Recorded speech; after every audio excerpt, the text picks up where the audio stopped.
Good evening.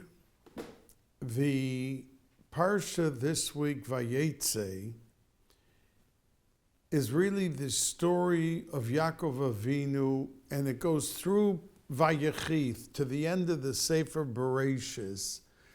This week, he left home because his father and mother, Yitzchak and Rivka, asked him to go to Haran to do a shidduch. And it says that he first went from his house to Shem V'Aver, and Shem V'Aver he stayed for 14 years and did not sleep. Because in the beginning of our Seder, when it says that he left Be'er Sheva and he came to Haran, before that he stopped off in the Har HaBayis and he slept one night there. And it says, Vayishkav b'mokom hahu. There he slept. But the Chazal learn out from that he did not sleep the 14 years that he was in Shem V'Aver. So the question the Meforshim are curious about is, why is it that if he left his parents' house, why did he go to Shem V'Aver? He was learning the whole time by his father Yitzchak. So if he wanted to continue learning, he could have just stayed home. But the answer is that the Torah that he learned in his father's house was a Torah of purity under the umbrella of Kedusha. But now he was traveling to his uncle, to his mother's brother, to Lavan. And the hanhaga that he had while he was traveling there, it means when he would get there, was completely a different hanhaga. And even it says that Rachel warned him that my father is a Ramoy, that he is deceitful. And I don't know if you know what you're getting into. And the Gemara says that he answered and said, I have no problem. He can deal with me honestly and straightforward, and I will respect and honor him accordingly. But if he wants to be deceitful and tricky, I can meet him. He's met his match. Now, how would he deal with Torah and how to behave when he would eventually meet his match? And that was a different hanhaga than he had in his father's house completely. So whereas he wanted to continue learning Torah nonstop, but he wanted to learn it under the umbrella of Golus. So that's why he left his father's house and went to Shem V'Aver. Shem was the embodiment of how to survive in the Dor HaMabul. He was the son of Noach. And how to survive beyond that.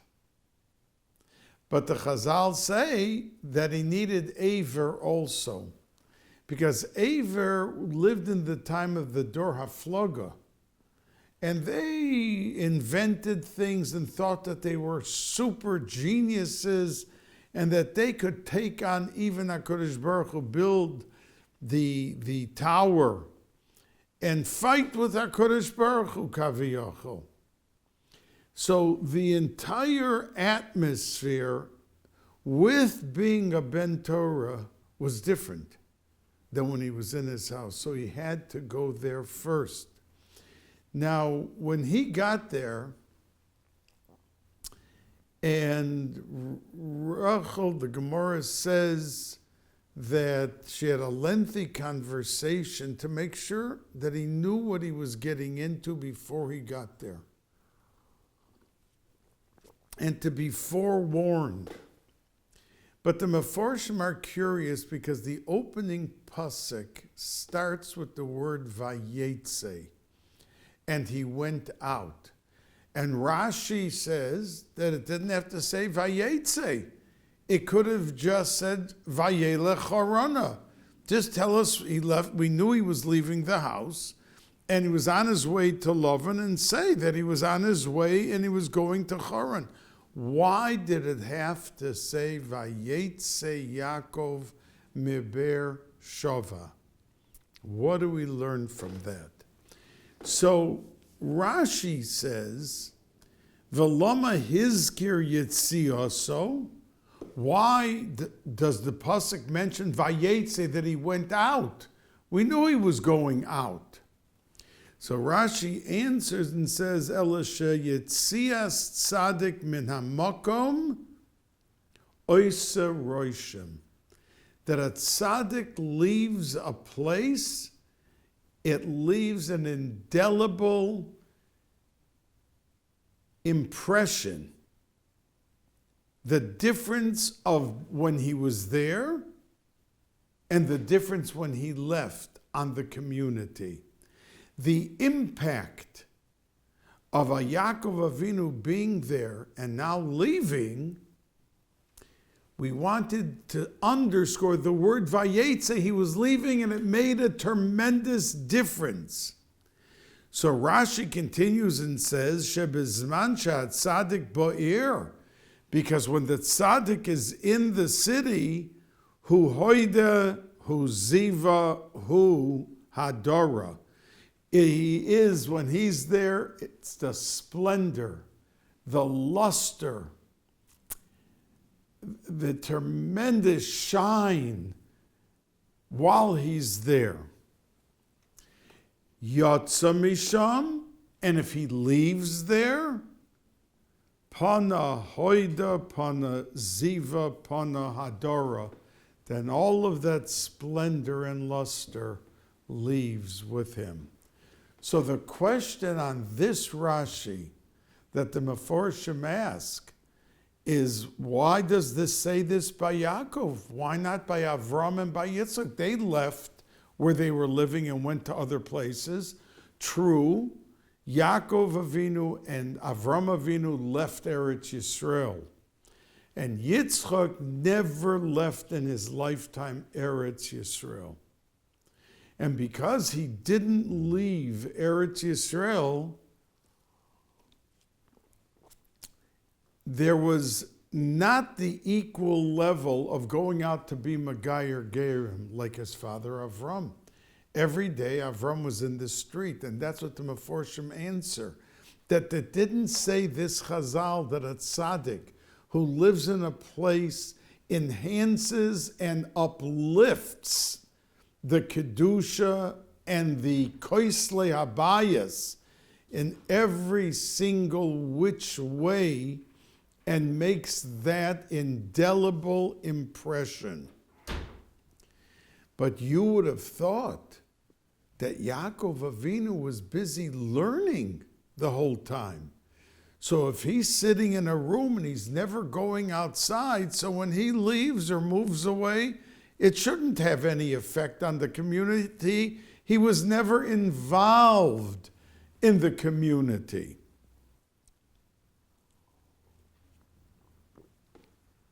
And therefore, it makes no difference if he's there or he's not there. Therefore, Rashi says specifically by Yaakov Avinu that a tzaddik could be in his study, closed in without communication and interaction with the community. But when he's there, it has an impression and it has an unbelievable effect on the surroundings, and it is able to decrease the effect of a tzaddik.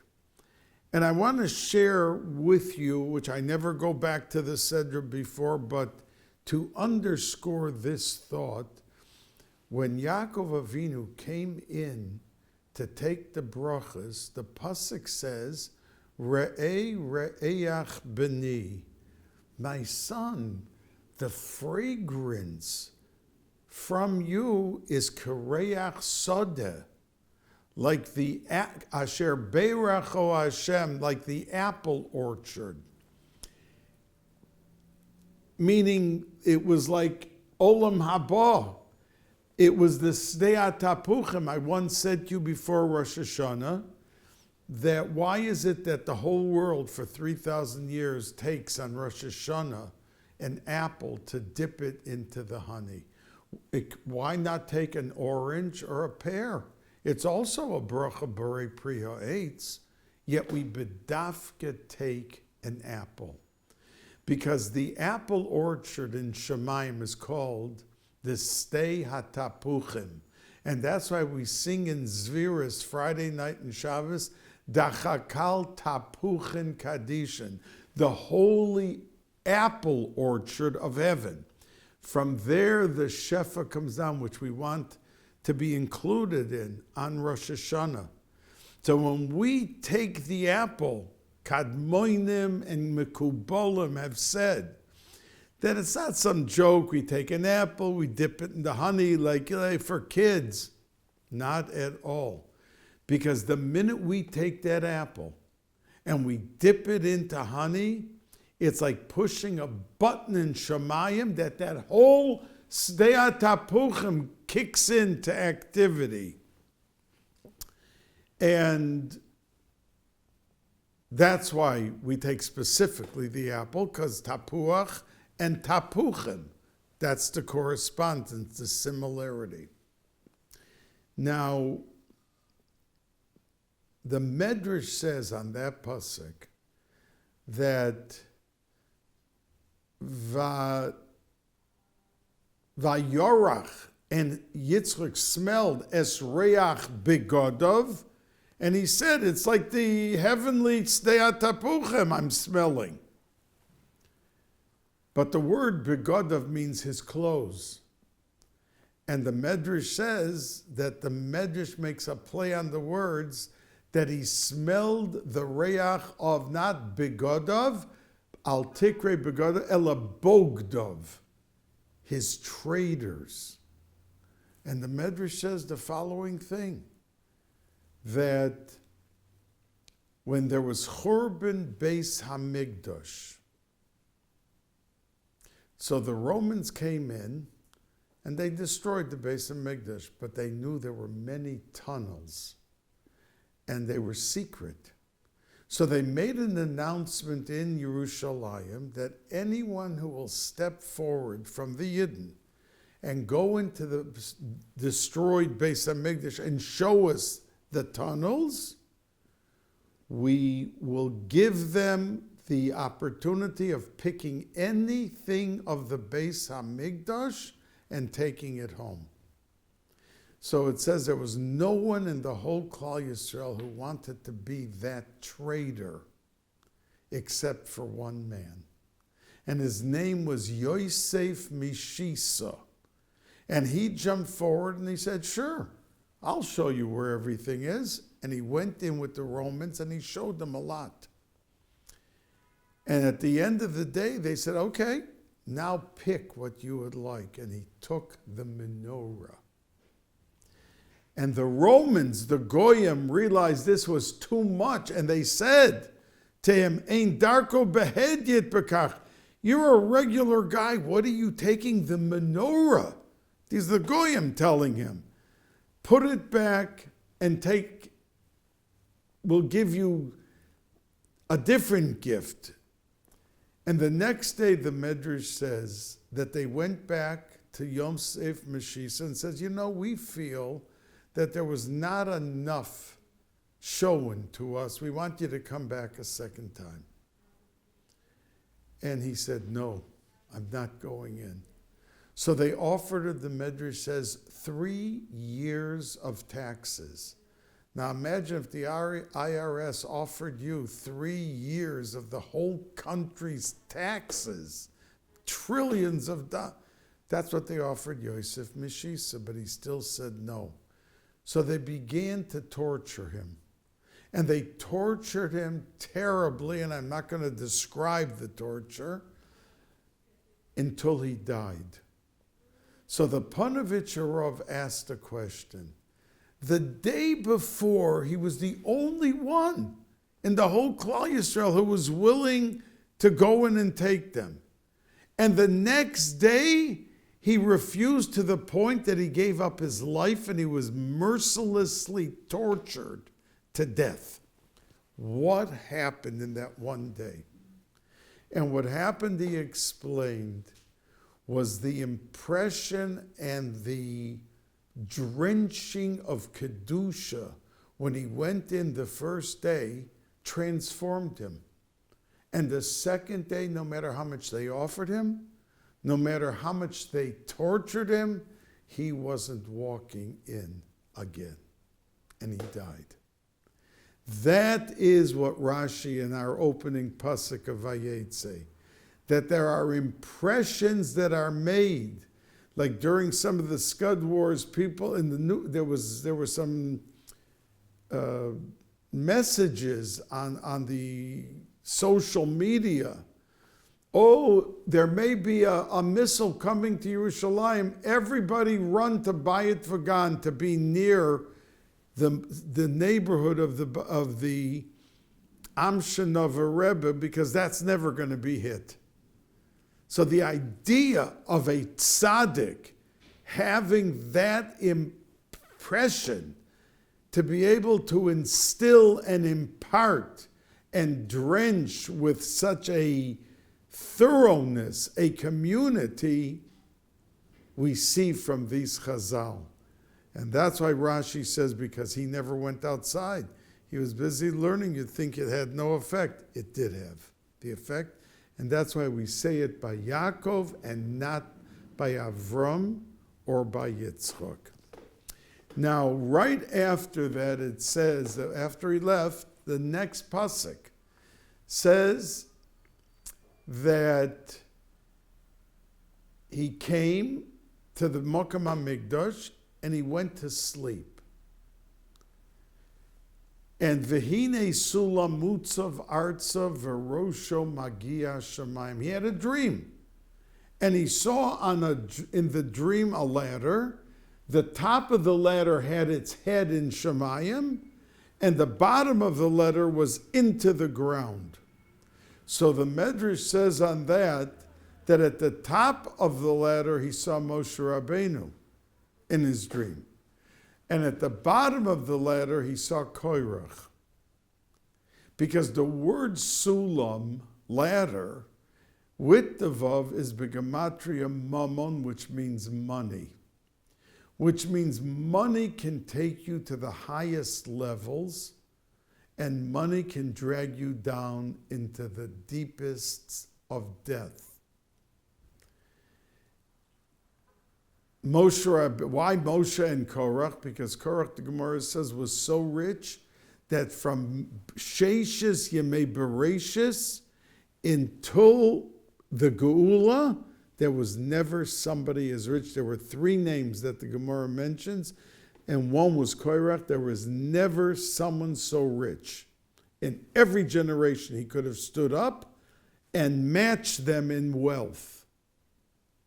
Moshe Rabbeinu was told Psal Luchot, that by the second Luchos, he had to etch out, by the first Luchos, he had to etch out by the second Bais of Mikdash, the Luchos.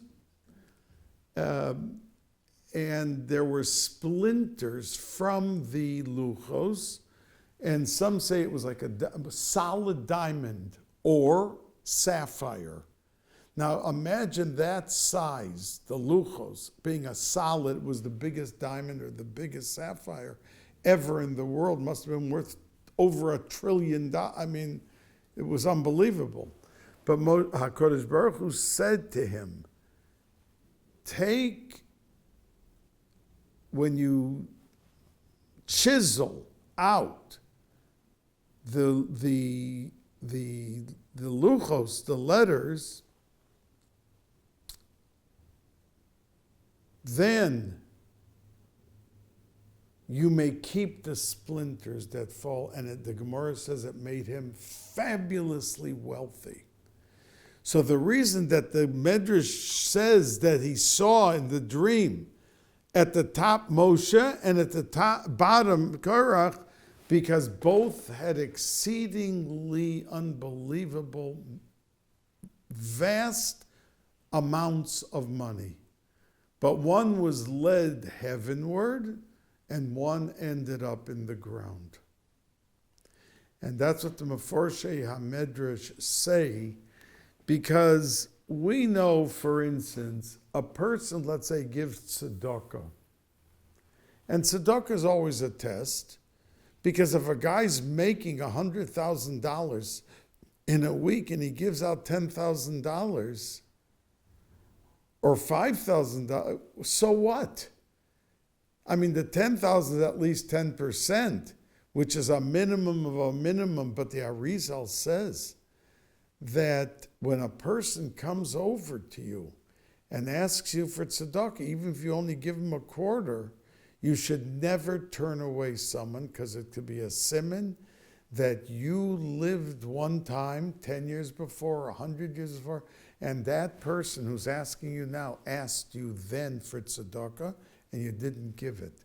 And you were nisgalgal, you came back to this world to fix up that pagam, to fix up that problem that you created for yourself by not giving the tzedakah. And tzedakah, the Mekubalim say, of all the mitzvahs of the Torah, there is no other mitzvah at the level of tzedakah. Because that's the reason it only says by tzedakah that it's tatzel mimoves, it saves your life literally from death, and it's mevi geula, that it brings the geula to this world, the redemption. It doesn't say that lashon tatzel mimoves or mevi geula by Shabbos. It doesn't say it by tefillin, but it says it by tzedakah. And that's why the Yetzer Hara is so ready and able to put into the person's machshava, oh, does that person really deserve to collect tzedakah? Does he need the money? Maybe he's a phony. If that man doesn't need the money and he's going around with his hand collecting, then he needs it more than the other guy because he's meshugah. In other words, why is he subjecting himself to this bizyonis and to everything of going around and collecting tzedakah? But the Torah says it's such a schus that it can bring you to the realm of the, and that's what the Gemara in Baba Basra says, this and this is great, it does for the person, and Olam Haba. Then it says the next thing, and then it goes down 10 things till it comes to tzedakah, and it says everything we've said before is great, but gedola tzedakah shemevi es hageula. That supersedes. So Moshe Rabbeinu understood doing the right thing with the power of money was the greatest thing and the greatest test of a person's life. And he ended up with his head in Shemayim. Everything was ruchnius, Shemayim. Koirach failed the test. And even though the Arizal says on the pasuk, Tzadik katomar yifrach, that the first Shabbos of creation, he said that kapitel, Mizmor Shir Yom HaShabbos, TaKadosh Baruch Hu, and he was meramis in that first kapitel of creation that we say every Shabbos 2 or 3 times on Shabbos. That he was meramis Tzadik, the last letter of Tzadik is a kuf. Katomar is a resh. Yifrach is a ches. That those 3 psukim end off with letters that spell the name of Koirach. And what does the pasuk mean? Says the Arizal, that Tzadik Hatomar Yifrach, that Koirach wanted to bring the power of Leviah, which he was a Levi, which is Gevura, over Kahuna and push out Aaron HaKoyen. Because Kahuna is Chesed, and only before Mashiach will Chesed be higher than the Gevura. But when Mashiach's going to come, Leviim will not be subservient anymore to have to serve the Kohanim in the Beis HaMikdash. They will be higher, and they will not have to do that anymore because they will be propelled into the realm of when Gevurah will be higher than Chesed. And Korach knew that. So he tried to push the issue, and the Medrash says he was right. But Ochla Poga, that he ate it when it was not ripe. The time was not ready, and he and his 250 friends ended up dying, falling into the ground. So that's why the Medrash talks about Moshe Rabbeinu and Korach, because they present the pinnacle, the epitome, the turret of what money can do to a person in either lifting him up or dragging him down to the ground.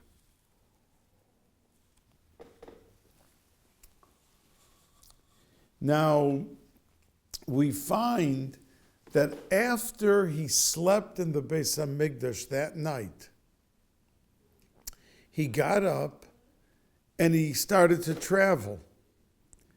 Now, he saw a group of shepherds, our parsha tells us, and he said that, why, where are you from? Where are you from? They answered, we're from Choron. And then he criticized them. He said he saw them in the middle of the day, and they were sitting around. That Hein Oid Hayom Gadol, the day, you're in the middle of the day. It's not 5 o'clock that you finished your work. Lo Ace. Hey Osef Hamikne, it's not the time to start gathering, that's the end of the day. It's the middle of the day. Hashku, Hatzon Ulechu Ru'u, go and take the sheep and continue your working. Now, I submit to you, dear listeners, imagine if you went by a group of men working for Con Edison, and you're passing by them, it's the middle of the day, and you see that they're sitting around drinking soda, and you say to them, gentlemen, it's the middle of the day. Why aren't you at work? I submit that the reaction of those Con Edison workers is not going to be the most courteous, kind response. The response is going to be either, what's it your business? Are you a manager in Con Edison? What do you care what we're doing? What is it your business? Yet we find that these shepherds answered so respectfully and so nicely. Why? He was, in a sense, butting into their business. So the Meforshim say, Kadmoinim bring this, that when he reached them and saw them, he said, Achai, my dear brethren, me'ayin atem, where are you from? And they answered him, we're waiting, we can't get that stone off the water to be able to properly give the freshness and the drink to the tzon, to the flock of animals. And Yaakov Avinu, as we know, walked over and he pushed it off. A miracle. But they didn't react negatively because he opened with the word, my dear brothers. We can come to situations that people deserve rebuke, and they deserve have pointed out to them the mistake they're making or the injustice or the improper activity of their behavior. And it all depends how your opening statement is. If you want to get a barrage of insult and to have someone really come after you, open abruptly and aggressively. And if you're a teacher in a classroom and you see that there is something that went sour in the activities or the behavior of the girls, when you open up, Achai, my dear students, my special students, or your children, how you want to set them straight in something you feel they made a terrible mistake. It's not the attack on them that's going to succeed. It's the Achai, my dear friends, my dear brothers. And that is why he succeeded in speaking with them. Now, I do want to mention to you that in the Sedra, that when it came to the point that Yaakov Avinu was going to leave, Lavan said to him, you've been working here for 20 years, and after 20 years, what would you like for me to pay you?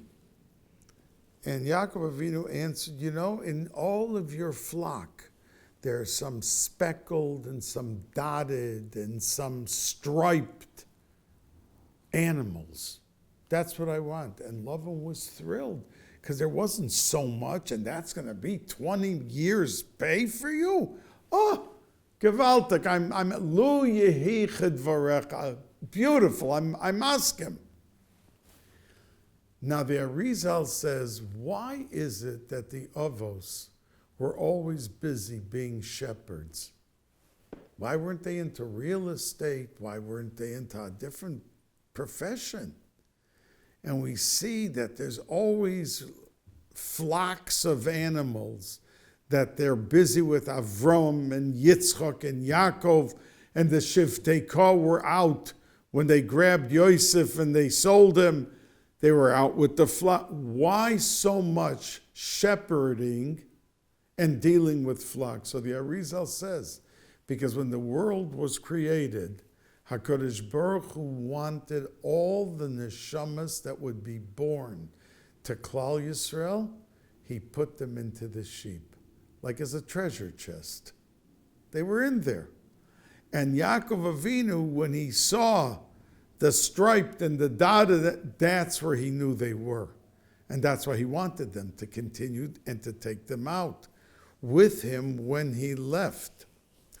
Now, the fact that Yaakov Avinu took that as his pay, they remained there. And when the Shiftei Kah began to be born, and it's in our Sedra, Yaakov Avinu married Leah. He thought it was Leah, but Rachel. But in the morning, Vayehi Baboker, and it was morning, V'hinehi Leah, that he sees that it's not Rachel. Because Yaakov Avinu, you see, there are certain things, there's Eser Sfiros, Chochma, Bina, Das, Chesed, Gevura, Teferes, Netzach, Hod, Yesod, Malchus. Now, all of these are different components, spiritual components, that make up our neshama. Now, what is the last one that I just said? It's Malchus. And Rachel Imenu corresponds and is the embodiment of Malchus. And all of the other 9, with their power, their spiritual power, flow down from the top to the next, all the way down,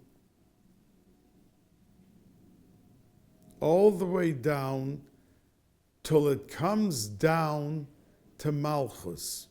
That means all those koiches, all those powers, the indelible imprint that is etched into the essence of our neshamas, receive and come into this world from that spiritual world through Malchus. Malchus is Rachel. And Yaakov Avinu held that, why should I marry Leah? The one that's mashpia and brings all of that ruchnias to this world is Rachel. So he wanted to first marry Rachel. But al pi Kabbalah, we know that you have to first do Bina, Chochma Bina. And Leah is Keneged Bina. That's why he had to marry Leah before he could marry Rachel. And that's why the trick worked with what Lavan wanted to do. It worked very well. Because and that's the reason that Leah is buried with Yaakov Avinu, not Rachel. Because Bina had to be with Yaakov Avinu before he came to the level of Malchus. And of course, he married right after. People think he worked another 7 years. It was 7 years later he married Rachel. That's not when it happened. Yaakov Avinu married Leah, had Sheva brachas, and the next day after the Sheva brachas, married Rachel. And then he worked another 7 years because he was given Rachel. So he worked an extra 7 years because he was fooled. But it wasn't that he had to wait to the end of the second 7 years to finally be with Rachel. We know that Rachel Imenu, the power of Leah and Rachel, there's Tikkun Chatzos, Tzadikim, that they say every night for the Churban Abayis. If anyone has gone to the Koisel, you see people coming there, they go to sleep for 3-4 hours, then they get up by Chatzos, and they go to the Koisel, and they sit there crying and saying Tikkun Chatzos. One is Tikkun Leah, and then there's Tikkun Rachel. That is the yesod of Klal Yisrael being able to come out of the Golus. And that's why we say it under the umbrella of Leah and Rachel. Don't forget, Leah only lived 45 years. Rachel Imenu lived 36 years. That's all she lived. People think that probably she lived 100, the others were Imenu lived 127. So Leah and Rachel lived short lives, but they brought into the totality of Klal Yisrael not only the Shivtei Ka, because in this Sedra, you have every one of the Shvatim except for Binyamin born. Each Chazal, Rashi brings it, was born, each Shevet was born with a twin, and that twin became his wife. And with Binyamin, there were two twins, triplets. That means he had two women that were born with him. And then there was Dinah. So Yaakov Avinu had 26 children in totality. And they had the job of being Moiled Klal Yisrael. Avram Avinu desperately wanted, and so did Yitzchak. But they were not Zoicha because one had Yishmael and one had Esav. But Yaakov Avinu, mitaso shlema, it was complete. Every one of them were tzaddikim gemurim. And that's why after they sold Yosef, they couldn't be killed because there was a din, there's a halach, if you kidnap someone. And if you kidnap, it's a lav. If you kidnap and sell the person, you get money, you're chayav misa. So the Zohar Kodesh says, so why didn't they just kill the Shivtei Ka? They were chayav misa. The answer is because no malach could effectuate a punishment of death into the Shivtei Ka. The Shivtei Ka was bigger than any oifan, chayas hakodesh, malachim, serofim. They were bigger, so no one could punish them. They would wipe them off the face of the map. So they were nisgalgal to the Tanoim that were killed, the Asara, Arugei Malchus. That's when they were killed, at that point. Now,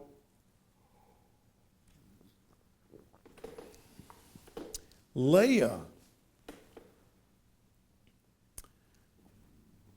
it says, called her fourth son Yehuda, because every one of the four was supposed to have three sons. That means Leah and Rachel, each three.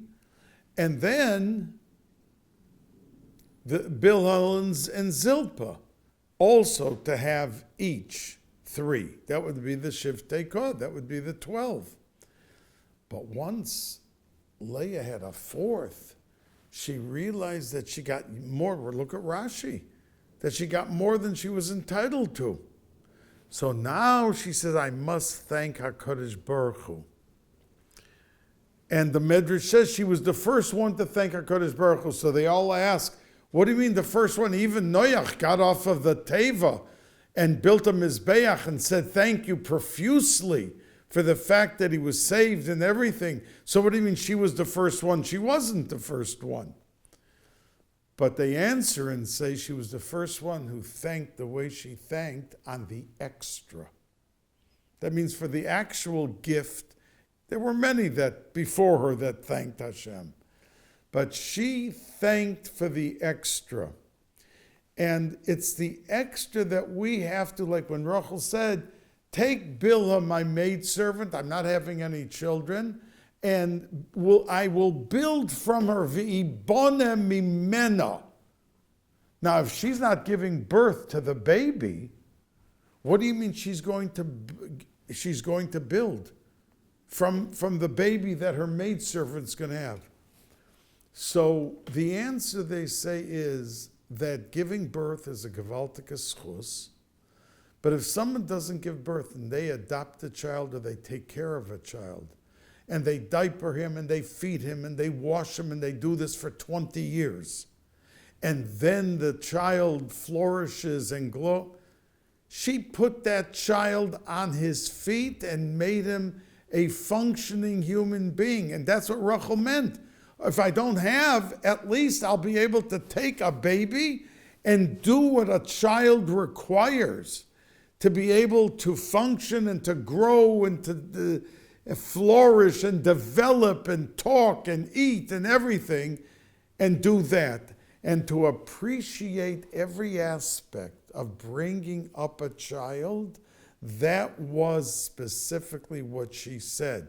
And we know that when David HaMelech came back from a war that he won, so he started to dance in front of everyone. And Michal Bas Shaul, who was his wife, the daughter of Shaul HaMelech, came out and said to him, you're the king, you're the Melech Yisrael, and you're dancing in front of these maidservants? In other words, they were regular, the Benos Yisrael, the regular married women. But many of them didn't have children, so they were bringing up the children, but it wasn't their own child. So David HaMelech, Michal was putting down the women by calling them maidservants. And the Medrash says, and the Pasuk brings that she was nifter, and she never had any children. Ad Yom Mosul, till the day of her death. But the day of her death, she did have a child. But she never, ever had one day to nurture and to wash and to clean and to take care and to feed, because she was putting down the women, because all they're good for is bringing up the children.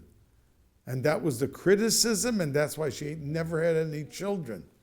But Rachel Imenu understood what the difference is, and was able to differentiate, and was able to bring out that statement, V'ibone mimena, I'm going to build from her.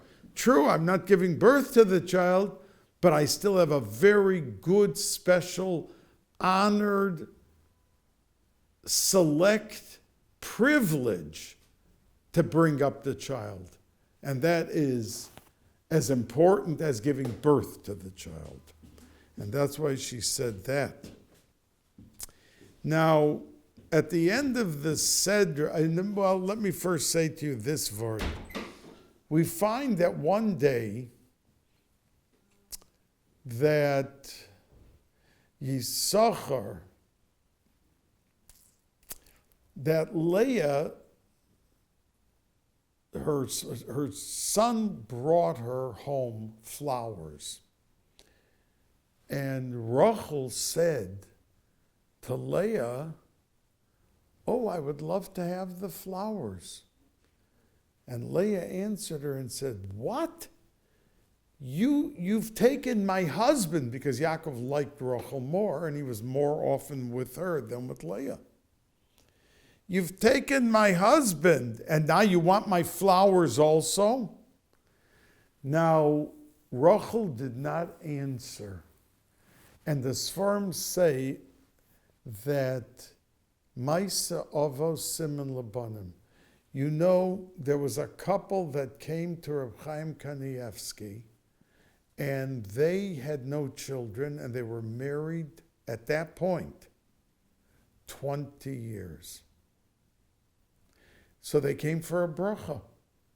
And Reb Chaim said, "Listen, there are some people that are destined from Sheishes Yemei Bereshis not to have children."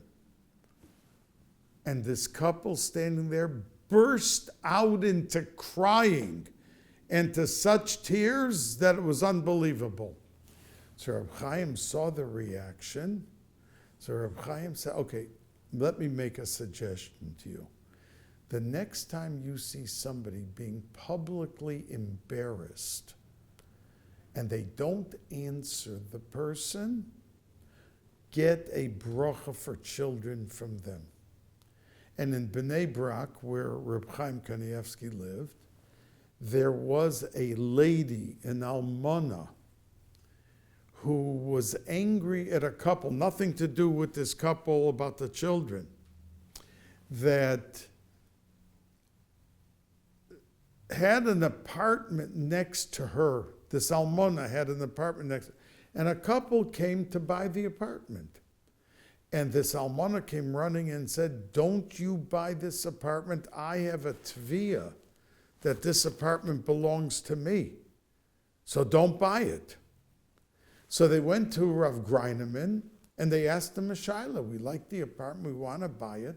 The owner wants to sell it to us. It tells us to ignore this almana." He asked a shaila and he said they paskin for him. He was allowed to do it anywhere he wanted. Sell it to anyone he wanted. So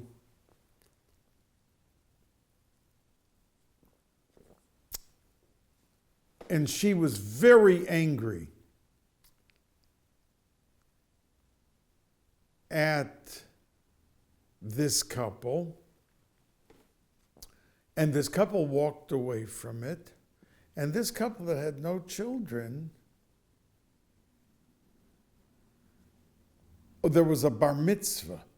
And in comes this lady running, this almana, and starts screaming at the couple who wanted to buy it and were ready to buy it.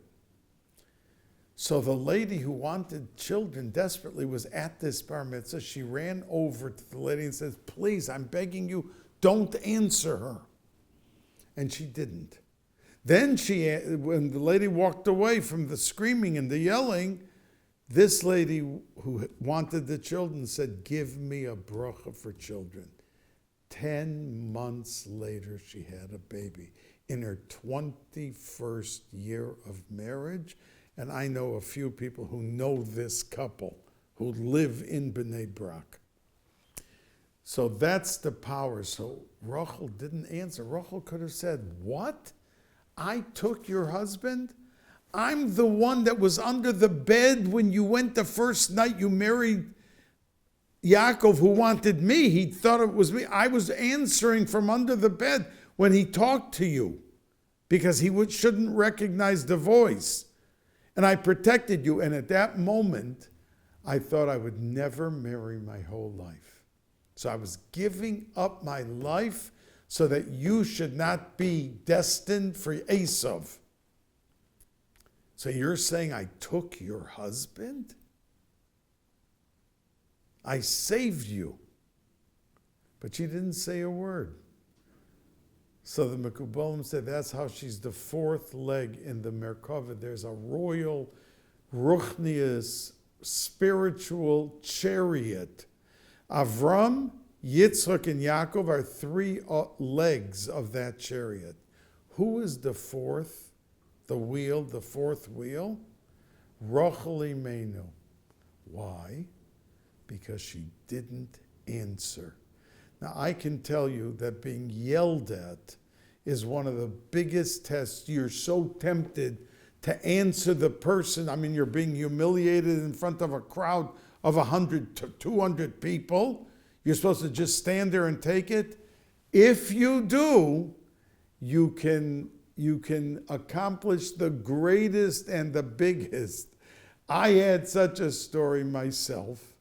I was in Shomer Shabbos, and a man who had asked me to help his son, who was in jail, I couldn't do it because the story was much bigger than what the father was saying.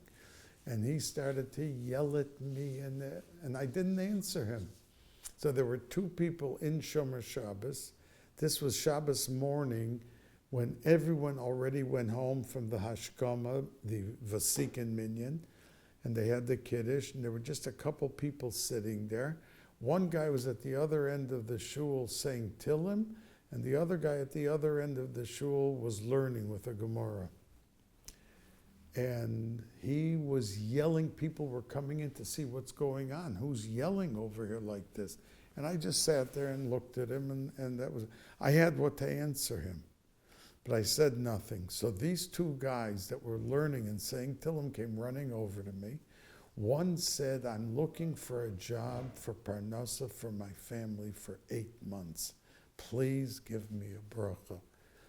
And I did. And the other one said he had no children. Give me a bracha. Well, the one that didn't have any Parnasa came back to me 2 weeks later. He saw me. And he came over and said, you should know that week I got hired at a higher salary and a better terms than any job I've had. And the other one said to me around 3 months later, you know, my wife is expecting. So you see, and I'm a simple guy, so it doesn't matter how big you are or how small you are. If you don't answer, you are imbued that moment, that few minutes, with a tremendous power as a thank you from heaven for heralding and marshaling the support and strength not to answer. Now, I want to tell you that the Shalach HaKadosh says that at the end of the Seder we see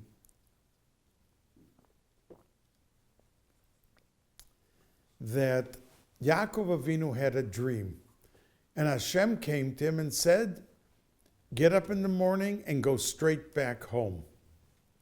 So he gets up in the morning and we see 6, 7 psukim that he comes to his wives. He doesn't say about Hashem came to him and told him. He said, you know, I've been working for your father. He cheated me 100 times because it says Aseres Moinim, and Rashi says 10 times 10. He changed the agreement and the terms and he cheated me 100 times. You knew that I stood outside in the cold, freezing cold, that he should never lose one of his cattle by a wild coyote or one of these wild animals. So I serviced him with honesty, with loyalty, and he did not treat me nicely. And he's going on in the psukim, and Rachel and Leah answer, fine, you want, and then at the end he says, and Hashem said to me last night, go back home.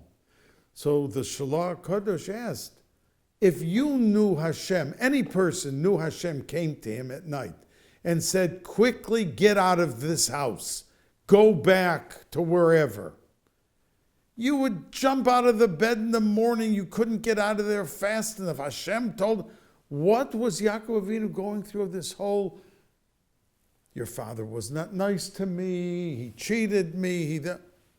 Say to them up front, I had a dream and Hashem told me to get out of here immediately. Why didn't he do that? Answers the Shalach HaKadosh, who's the only one buried in that famous cemetery with Tanoim and Amoraim in Tveria. The only one, and he lived only almost 400 years ago, the Shalach HaKadosh. They lived, Tanoim and Amoraim lived 2,000, 1,800 years. I mean, look at the gap. And he's the only one that's not a Tana or not an Amora of those 10 that are there, besides the Rambam on the side and his father.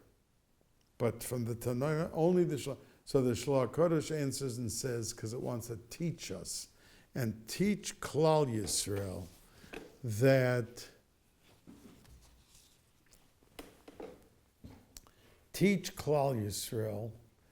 that when you deal with another human being, even if Hashem came and spoke to you, you still, as a human being, have to treat the other person with dignity and with a reverence as a human being that has a tselem Elokim. Yaakov Avinu could have just gotten up and said, listen, there's nothing to talk about. Hashem told me to go, pack up, in 10 minutes, we're out of here. He didn't do that. He treated them with the dignity, with the feeling, with the compassion of the sensitivity of another person being spoken to, being considered. And then at the end, he gave them the punchline. But meantime, he at least conditioned them. This is, and that's what the Shalach HaKadosh says, teaching all of us that when we deal with a spouse or we deal with a friend, listen, this is what I have to do. That's it. There's like no choice. We don't talk to people like that. We put the problem out. We put the position out. We put out the status of what's going on. We give them to understand. And then we give the punchline of why it's so imperative. But at least meantime, they have entered into the realm of humanity with dignity and consideration. And we have to not just with a sledgehammer come to, this is it, and there's no discussion, but to take the other and opposite posture in dealing with people. Have bracha v'hatzlacha, an excellent week.